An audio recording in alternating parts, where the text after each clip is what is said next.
এটা হচ্ছে অ্যালার্জির ওষুধ। এটা হচ্ছে শ্বাসকষ্টর জন্য তো ওষুধ। এটা হচ্ছে রক্তে হিমোগ্লোবিন কম সেই ওষুধ।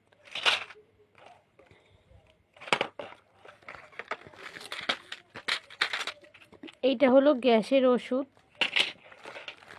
এই যে এটা পুরো খাওয়া হয়ে গিয়েছে।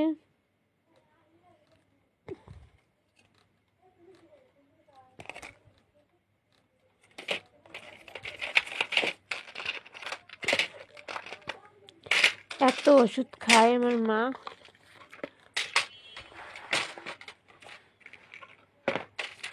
এখন কোনটা খাবা?